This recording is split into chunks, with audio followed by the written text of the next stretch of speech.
Louange trinitaire, jour 27 du mois. Première partie, louange à Dieu, le Père. Père, tu es le Père des miséricordes et le Dieu de toute consolation, selon la deuxième lettre aux Corinthiens, chapitre 1, verset 3. Nous te louons et nous t'adorons. Tu es le Seigneur, le Dieu tendre et miséricordieux, lent à la colère, plein d'amour et de vérité, selon le livre de l'Exode, chapitre 34, verset 6. Nous te louons et nous t'adorons. Père, tu es le Créateur de l'univers, selon le livre de l'Apocalypse, chapitre 4, verset 11. Oui, Père, tu es digne, Seigneur notre Dieu, de recevoir la gloire, l'honneur et la puissance. C'est toi qui créas l'univers. Tu as voulu qu'il soit. Il fut créé. Nous te louons et nous t'adorons. Tu es celui qui a créé l'homme et la femme à ton image et à ta ressemblance, selon le livre de la Genèse, chapitre 1, verset 26. Nous te louons et nous t'adorons. Père, tu es le Père de qui toute paternité au ciel et sur la terre tient son nom, le Père de Jésus, de la Sainte Vierge Marie et de Saint Joseph, selon la lettre aux Éphésiens, chapitre 3, versets 14 à 15. Nous te louons et nous t'adorons. Tu es le Dieu d'Abraham, le Dieu d'Isaac et le Dieu de Jacob, selon le livre de l'Exode, chapitre 3, verset 6. Nous te louons et nous t'adorons. Père, tu es le Dieu d'Élie et d'Élisée qui répond par le feu, le Dieu qui est un feu dévorant. Nous te louons et nous t'adorons. Selon le livre du Deutéronome, chapitre 4, verset 24, car le Seigneur ton Dieu est un feu dévorant, c'est un Dieu jaloux. Tu es le Dieu puissant, le Dieu tout-puissant, El Shaddai, nous te louons et nous t'adorons. Selon le livre de l'Exode, chapitre 6, verset 3, je suis apparu à Abraham, à Isaac et à Jacob comme le Dieu puissant. Tendre Père, tu es le Très-Haut, selon l'Évangile de Luc, chapitre 1, verset 35. Nous te louons et nous t'adorons. Tu es le Dieu saint, nous te louons et nous t'adorons. Selon la première lettre de Pierre, chapitre 1, verset 16, vous serez saints, car moi, je suis saint. Père, tu es le Dieu vivant, selon l'Évangile de Matthieu, chapitre 16, verset 16. Nous te louons et nous t'adorons. Deuxième partie, louange à Jésus. Jésus, tu es le Fils bien-aimé du Père, le Fils de David, le Fils de Marie. Nous te louons et nous t'adorons. Selon l'Évangile de Luc, chapitre 3, verset 22. L'Esprit Saint, sous une apparence corporelle, comme une colombe, descendit sur Jésus, et il y eut une voix venant du ciel. Toi, tu es mon Fils bien-aimé. En toi, je trouve ma joie. Tu es le Rédempteur. Nous te louons et nous t'adorons. Selon la lettre aux Éphésiens, chapitre 1, verset 7, en lui, par son sang, nous avons la rédemption, le pardon de nos fautes. C'est la richesse de la grâce. Jésus, tu es le Maître au léger fardeau. Nous te louons et nous t'adorons. Selon l'Évangile de Matthieu, chapitre 11, versets 28 à 30. Venez à moi, vous tous qui peinez sous le poids du fardeau, et moi, je vous procurerai le repos. Prenez sur vous mon joug. Devenez mes disciples, car je suis doux et humble de cœur, et vous trouverez le repos pour votre âme. Oui, mon joug est facile à porter et mon fardeau léger. Tu es l'unique médiateur entre Dieu et les hommes. Nous te louons et nous t'adorons. Selon la première lettre à Timothée, chapitre 2, verset 5, en effet, il n'y a qu'un seul Dieu. Il n'y a aussi qu'un seul médiateur entre Dieu et les hommes. Un homme, le Christ Jésus. Jésus, tu es le grand prêtre saint, innocent et immaculé. Nous te louons et nous t'adorons. Selon la lettre aux Hébreux, chapitre 7, verset 26, C'est bien le grand prêtre qu'il nous fallait, saint, innocent, immaculé. Tu es notre époux, nous te louons et nous t'adorons. Selon l'Évangile de Marc, chapitre 2, verset 19, Jésus leur dit, « Les invités de la noce pourraient-elles jeûner pendant que l'époux est avec eux? Tant qu'ils ont l'époux avec eux, ils ne peuvent pas jeûner. » Jésus, tu es notre ami. Nous te louons et nous t'adorons. Selon l'Évangile de Jean, chapitre 15, verset 15. Je ne vous appelle plus serviteur, car le serviteur ne sait pas ce que fait son maître. Je vous appelle mes amis, car tout ce que j'ai entendu de mon Père, je vous l'ai fait connaître. Tu es notre grand frère. Nous te louons et nous t'adorons. Selon la lettre aux Romains, chapitre 8, verset 29.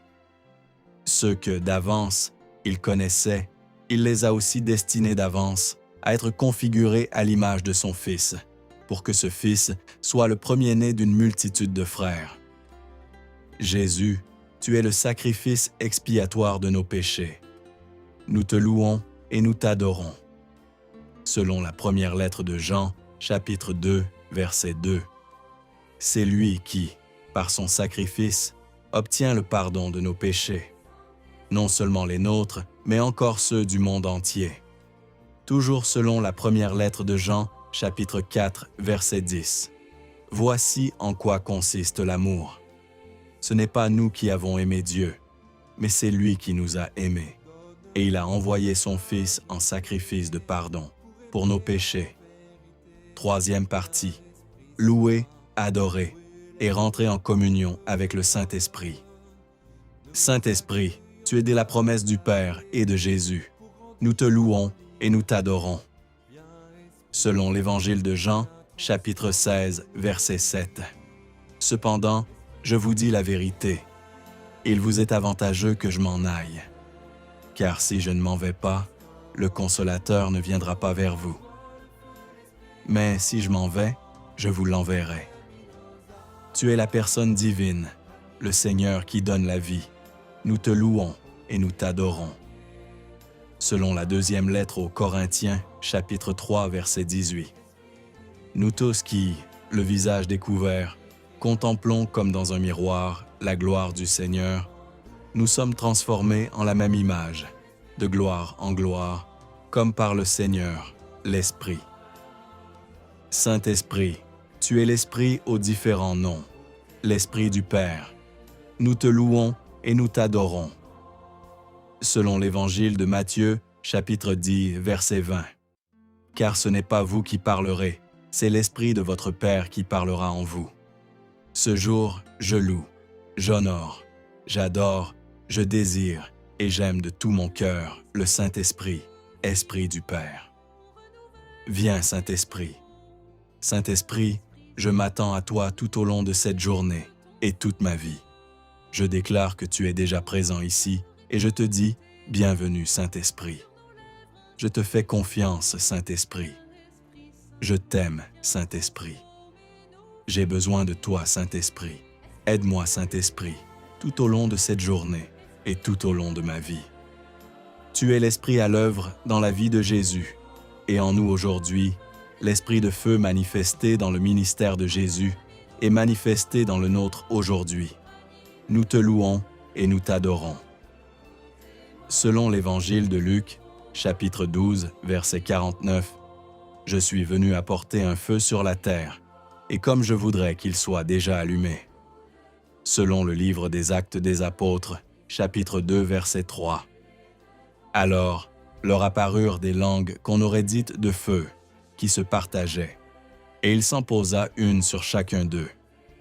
Saint-Esprit, tu es l'Esprit à l'œuvre dans la vie des témoins à travers les différentes effusions. L'Esprit à l'œuvre dans l'effusion de Corneille et des siens. Nous te louons et nous t'adorons. » Selon le livre des Actes des Apôtres, chapitre 10, versets 44 à 46. Pierre parlait encore quand l'Esprit Saint descendit sur tous ceux qui écoutaient la parole. Les croyants qui accompagnaient Pierre et qui étaient juifs d'origine furent stupéfaits de voir que, Même sur les nations, le don de l'Esprit Saint avait été répandu. En effet, on les entendait parler en langue et chanter la grandeur de Dieu. Je confesse que l'Esprit à l'œuvre dans l'effusion de Corneille et des siens tombe sur moi ce jour. Aujourd'hui, oui, je suis rempli et revêtu de la puissance du Saint-Esprit. Je confesse que l'Esprit du Seigneur qui s'est emparé des apôtres le jour de la Pentecôte s'empare de moi aussi aujourd'hui et me donne la victoire dans tous les domaines de ma vie. Tu es l'Esprit à l'œuvre dans l'Église à travers de multiples fonctions. L'Esprit dont nous avons été revêtus par Jésus pour marcher dans la puissance. Nous te louons et nous t'adorons. Selon l'Évangile de Luc, chapitre 24, verset 49. Et moi, je vais envoyer sur vous ce que mon Père a promis. Quant à vous, demeurez dans la ville jusqu'à ce que vous soyez revêtus d'une puissance venue d'en haut. Saint-Esprit, tu es l'eau vive qui assainit, donne la vie, la guérison et la fécondité partout où elle pénètre. Nous te louons et nous t'adorons. Selon le livre du prophète Ézéchiel, chapitre 47, verset 9. En tout lieu où parviendra le torrent, tous les animaux pourront vivre et foisonner. Le poisson sera très abondant, car cette eau assainit tout ce qu'elle pénètre, et la vie apparaît en tout lieu où arrive le torrent. Tu es le vent de Dieu, la ruah, le souffle qui renouvelle la face de la terre. Nous te louons et nous t'adorons. Selon le psaume 103, verset 30, tu envoies ton souffle, ils sont créés, tu renouvelles la face de la terre. Saint-Esprit, tu es le feu dévorant à l'œuvre dans le ministère de Jésus et dans le nôtre aujourd'hui. Nous te louons et nous t'adorons. Selon l'Évangile de Luc, chapitre 3, verset 16, Jean s'adressa alors à tous. « Moi, je vous baptise avec de l'eau. Mais il vient, celui qui est plus fort que moi. Je ne suis pas digne de dénouer la courroie de ses sandales. Lui vous baptisera dans l'Esprit Saint et le feu. » Selon l'Évangile de Luc, chapitre 12, verset 49, « Je suis venu apporter un feu sur la terre, et comme je voudrais qu'il soit déjà allumé. Je déclare le feu du Saint-Esprit sur moi, qu'il m'embrase, détruit toute maladie ou œuvre des ténèbres en moi, embrase mon cœur d'amour pour Dieu et me donne d'embraser le monde entier. Tu es la puissance de Dieu à l'œuvre dans le ministère de Paul et dans le nôtre aujourd'hui. Nous te louons et nous t'adorons. » Selon le livre des Actes des Apôtres, chapitre 28, versets 7 à 9, il y avait là une propriété appartenant à Publius, le premier magistrat de l'île. Il nous a accueillis et, pendant 3 jours, nous a donné une hospitalité cordiale. Or, son père était au lit, atteint de fièvre et de dysenterie. Paul est allé le voir. Il a prié, lui a imposé les mains et lui a rendu la santé. À la suite de cet événement, tous les autres malades de l'île venaient à lui, et ils étaient guéris. Saint-Esprit, tu es l'onction qui a coulé sur Saül et qui coule sur nous aujourd'hui. Nous te louons et nous t'adorons. Selon le premier livre de Samuel, chapitre 10, versets 1 et 10. Alors, Samuel prit la fiole d'huile et la répandit sur la tête de Saül. Puis, il l'embrassa et lui dit, « N'est-ce pas le Seigneur qui te donne l'onction comme chef sur son héritage? » À l'entrée de Gibéa, voici qu'un groupe de prophètes vint à sa rencontre. L'Esprit de Dieu s'empara de lui, et il fut saisi de transe prophétique au milieu d'eux. Tu es l'amour. Nous te louons et nous t'adorons. Saint-Esprit, tu es l'amour entre le Père et le Fils. Tu es celui qui répand dans mon cœur l'amour de Dieu, selon la lettre aux Romains, chapitre 5, verset 5. Promesse divine du jour 27 du mois. Dieu, tu as dit que tu sais de quoi j'ai besoin avant même que je te l'ai demandé. Et parce que tu connais mes besoins, je déclare que tu les satisfais maintenant. je déclare que le Seigneur satisfait maintenant à tous mes besoins. Selon l'Évangile de Matthieu, chapitre 6, verset 8. Car votre Père sait de quoi vous avez besoin, avant même que vous l'ayez demandé. Dieu, tu as dit que tu bénis ton peuple. Tu me bénis. Selon le psaume 28, verset 11. Le Seigneur accorde à son peuple la puissance. Le Seigneur bénit son peuple en lui donnant la paix. Je décide, avec la grâce de Dieu, de demander selon sa volonté, et il exauce toujours. Je refuse de ne penser qu'au plaisir. Selon la lettre de Jacques, chapitre 4, versets 3 à 4. Vous demandez, mais vous ne recevez rien. En effet, vos demandes sont mauvaises, puisque c'est pour tout dépenser en plaisir. Adultères que vous êtes, ne savez-vous pas que l'amour pour le monde rend ennemi de Dieu? Donc, celui qui veut être ami du monde se pose en ennemi de Dieu. Dieu, tu m'as dit que je suis plus que vainqueur, je suis le grand vainqueur. Oui, si Dieu est pour moi, qui sera contre moi? Selon la lettre aux Romains, chapitre 8, versets 31 et 37, que dire de plus? Si Dieu est pour nous, qui sera contre nous? Mais en tout cela, nous sommes les grands vainqueurs, grâce à celui qui nous a aimés. Mais dans toutes ces choses, nous sommes plus que vainqueurs, par celui qui nous a aimés. Dieu, tu as dit que Jésus est mon défenseur, mon avocat dans la salle d'audience du ciel. Selon la première lettre de Jean, chapitre 2, verset 1. Mes petits enfants, je vous écris cela pour que vous évitiez le péché. Mais si l'un de nous vient à pécher, nous avons un défenseur devant le Père, Jésus-Christ, le juste. La richesse et la gloire viennent de ta face, Seigneur. Tant que je te recherche, tu me fais réussir et prospérer. Selon le deuxième livre des Chroniques, chapitre 26, verset 5. Tout le temps qu'il rechercha le Seigneur, Dieu le fit réussir, le fit prospérer. Et selon le premier livre des Chroniques, chapitre 29, verset 12, la richesse et la gloire viennent de ta face. C'est toi, le maître de tout, dans ta main, force et puissance. Tout par ta main, grandit et s'affermit.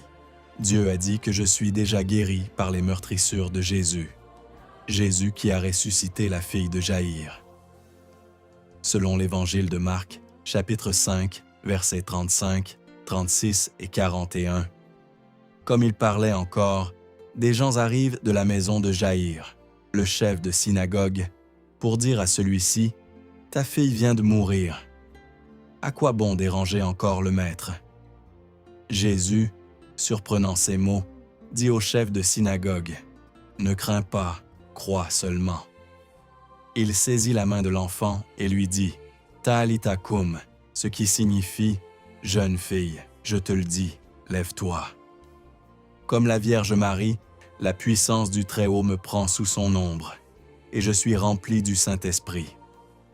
Oui, par les mérites du cœur immaculé et douloureux de la Vierge Marie, par ses larmes de sang, par sa puissante intercession, la puissance du Très-Haut me prend sous son ombre, et je suis rempli du Saint-Esprit.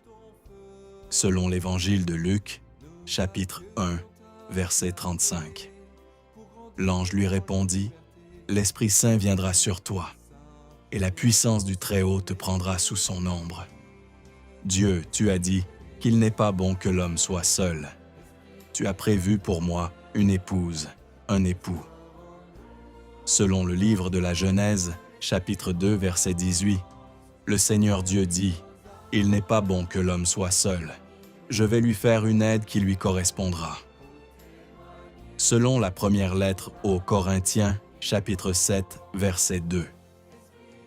Cependant, étant donné les occasions de débauche, que chacun ait sa femme à lui, et que chacune ait son propre mari. Toujours selon la première lettre aux Corinthiens, chapitre 7, verset 9. Mais s'ils ne peuvent pas se maîtriser, qu'ils se marient, car mieux vaut se marier que brûler de désir. Dieu, Tu m'appelles à rejeter le péché et à vivre dans la sainteté. Tu me dis, tu seras saint, car moi, je suis saint. Je dis oui à ton projet de sainteté pour moi.